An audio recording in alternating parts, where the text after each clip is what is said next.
시청하시기 전에 STV 상생방송 구독과 좋아요, 알림 설정까지 눌러주세요.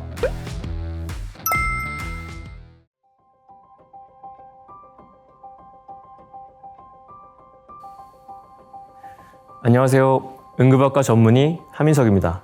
여러분 혹시 드라마 비밀의 숲 보셨나요? 감정을 느끼지 못하는 외톨이 검사 황시목이 정의롭고 따뜻한 형사 한여진과 함께 검찰 스폰서 살인 사건과 그 이면에 숨겨진 진실을 파헤치는 내부 비밀 추적극이었습니다. 배우 조승우가 열연한 황시목 검사는 오직 이성으로만 세상을 보는 무감동의 사이코패스 캐릭터였는데요. 외부 자극에 과민하게 반응하는 이명의 극심한 통증 때문에 뇌 섬엽을 잘라내는 수술을 받은 탓이었습니다. 뇌의 섬엽이 어떤 역할을 하길래 드라마 주인공 캐릭터의 주요 서사에까지 등장하였을까요? 오늘은 이 섬엽, 인슐라를 섭렵하는 시간을 가져볼까 합니다. 인슐라는 섬을 뜻하는 라틴어입니다. 뇌의 외측 틈새, 레터럴 피셔에 깊숙이 자리 잡은 피질 부분으로 전두엽, 두정엽, 축두엽에 의해 덮여 있어요. 귀 바로 뒤에서 몇 센티미터 안쪽, 편도체 및 해마 가까이에 위치합니다.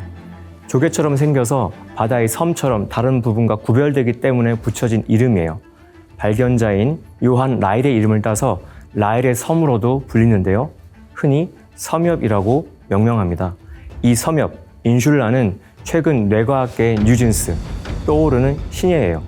편도체가 예전부터 오랫동안 연구되었던 반면 인슐라는 최근에 많이 연구되고 있습니다. 섬엽의 새로운 기능에 대한 흥미진진한 연구들이 이제 막 몇 년 전부터 쏟아져 나오기 시작했어요. 게임, 알코올, 마약 등 각종 중독 치료와 맞물려서 요사이 부쩍 주목을 받고 있습니다. 섬엽은 고립된 섬이 아니라 사방팔방으로 다리를 들이우고 썸을 타는 오지라퍼입니다. 뇌의 각 부위랑 복잡하게 연결되어 있어요. 몸의 감각 신호를 받아서 뇌의 여러 부위로 전송합니다. 시상으로부터 맛, 냄새, 소리, 촉각 같은 오감과 심장박동, 호흡의 율동, 내장 및 산소 상태와 같은 자율신경계의 감각을 받아들이고 편도체로부터 감정과 관련한 신호를 받아서 다시 내보내기도 해요. 받아들인 신호는 감정뿐만 아니라 의식, 판단, 결정과 같은 고처한 역할의 영역으로도 전달됩니다. 인슐라는 몸을 유지하는 단순한 감각작용부터 사회적 감정 처리까지 두루 섭렵해요. 한마디로 감각을 감정으로 느끼게 하고 이를 판단과 결정으로 연결합니다. 주로 미주신경을 통해 심장, 폐, 내장기관으로부터 올라오는 신호, 내부 감각이 감정을 일으키는데요. 그 신호가 뇌로 덜컥 올라가는 게 아니라 섬엽에 일단 집결한 다음 뇌의 여러 부위로 건너갑니다. 무의식의 내부 감각은 섬엽에서 처리되고 전전두 피질에 퍼뜨려져서 의식으로 떠올라요. 하여 섬엽이 의식의 관문입니다. 동시에 전전두 피질의 안정화 신호는 섬엽을 거쳐 부교감 신경을 통해 하달되어 심장 등 오장육부의 활동과 기능을 조율합니다.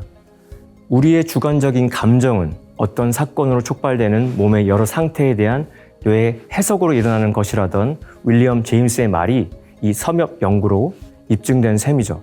결국 감정은 생각, 마음이 아니라 몸의 문제입니다. 감정이 유발되는 기본적인 과정에 대한 보다 깊은 이해를 위해서는 알로스테시스의 개념을 탑재해야 합니다. 그리스어로 알로스는 다름 또는 변화를 뜻하고 스테시스는 현상 유지를 뜻하죠. 알로스테시스는 서로 반대되는 개념을 결합한 것으로 변화 속의 안정이라는 역설적인 개념입니다.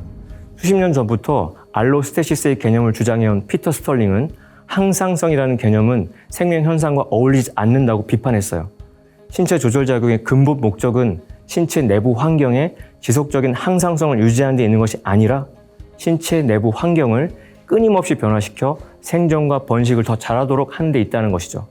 항상성을 유지한다는 것은 피드백을 통해 원래 상태에서 벗어난 차이점을 줄여가는 것을 의미하는데 이러한 원상 회복의 조절작용만으로는 생명체가 살아가기에 부족합니다.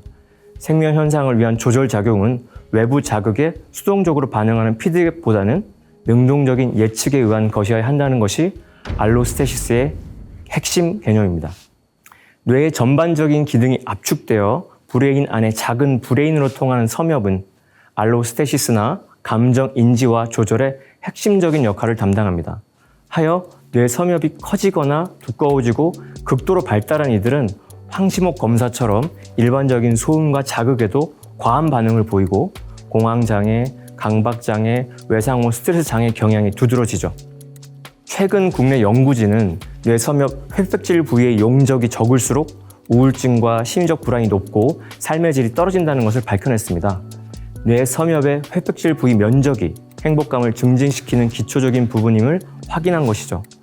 섬엽은 몸의 내부 상태 정보를 외부 감각들과 통합시키는데요. 섬엽 뒤쪽에서 앞쪽으로 갈수록 이러한 신호들의 처리가 점점 더 정교해집니다. 내장 감각을 다루는 후방 섬엽이 온도, 고통, 압박, 긴장, 가려움 같은 객관적 속성들을 표현하는 반면 복합적인 내부 감각을 관장하는 전방 섬엽은 몸 상태나 정서에 대한 주관적 느낌들을 만들어냅니다.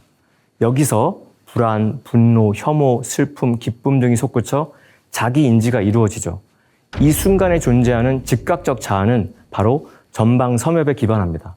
자아는 고정된 실체로 존재하는 것이 아니고 전방 섬엽이 신체 내외의 감각을 통합하여 정신적, 물리적 자아의 표상을 만들어내는 겁니다. 뇌과학의 최신 지경도 이를 뒷받침하고 있어요. 영화 조폭마누라 3탄에서 깡패 똘마니 꽁치가 홍콩 조폭두목의 딸 이마령에게 자신들의 가훈 인인을 이렇게 설명합니다. 사람이 사람이라고 다 사람이냐? 사람이 사람다워야 사람이지. 인간과 대형 영장류, 고래, 코끼리 등의 사회적 동물이 탑재한 방추 뉴런도 전방 섬엽에 운집해 있습니다. 인슐라의 이 사회성 뉴런이 사람을 사람답게 만들고 인간미 넘치는 묘한 매력을 뿜게 하죠. 특히 우뇌의 인슐라가 크기나 세포 구성에서 남다른데요. 명상하는 사람의 오른쪽 인슐라가 일반인보다 현저히 발달했다는 연구 결과도 있습니다. 명상 수행으로 몸 내부 감각을 더 잘 느끼도록 회로가 변하고 세포 구성에 어떤 변화가 생긴 결과입니다. 고차원적 뇌 기능을 몸과 분리해서 생각하는 게 그간의 통념이었는데요. 자신의 심장 박동이나 호흡을 잘 느끼는 사람이 공감 능력을 측정하는 심리학 검사에서도 높은 점수를 받았습니다. 자기 몸의 감각을 잘 느끼는 사람일수록 타인에 대한 공감력이 뛰어나요. 몸과 뇌, 감정과 이성의 관계를 새롭게 각성하게 되는 대목입니다. 사람들 사이에 섬이 있다. 그 섬에 가고 싶다고 전정종 시인은 노래했습니다. 섬이란 자유로운 소통이 가능한 통로이자 이상적 공간이죠. 남에게 기대하지 말고 본인 자신이 그런 이상적 통로를 만들어 보라고 시인은 은근히 권고합니다. 몸과 마음을 연결하고 내부 감각 무의식과 의식을 소통시켜 심리적 자아와 신체적 자아를 통합하는 섬엽은 이성적, 도덕적 판단이 순조롭게 이루어지게 하고 피해야 할 것을 알아차리게 하여 평온하고 고요한 진짜 행복으로 이끕니다. 일상 속 수행 시에 이 섬엽의 미덕을 자각하시어 완전한 소통과 통합의 묘미를 만끽하시길 축원합니다.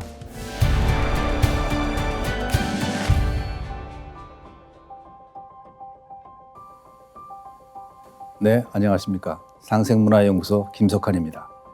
저는 오늘 이 세상에 대해 탐구하고 있는 책 한 권의 내용을 정리하며 여러분과 명상과 수행에 대해서 다시금 생각해보는 시간을 가져보고자 합니다. 오늘 소개드릴 책은 당신이 우주다라는 책입니다. 이 책은 이 시대의 영성가 디팍 초프라와 양자 물리학자 미나스 카파토스가 공동 집필했습니다. 저자들은 총 9가지의 질문을 던지며 우주와 인간의 존재 및 상관성에 대해서 과학적인 접근 방식으로 해답을 탐구하고 여러 가지 이론들의 한계를 지적하면서 새로운 논리를 전개하고 있습니다. 그 중에서 가장 핵심이 되는 질문을 뽑아보았는데요. 이 책에서 제기한 첫 번째 질문이 빅뱅 이전에는 무엇이 있었을까?입니다.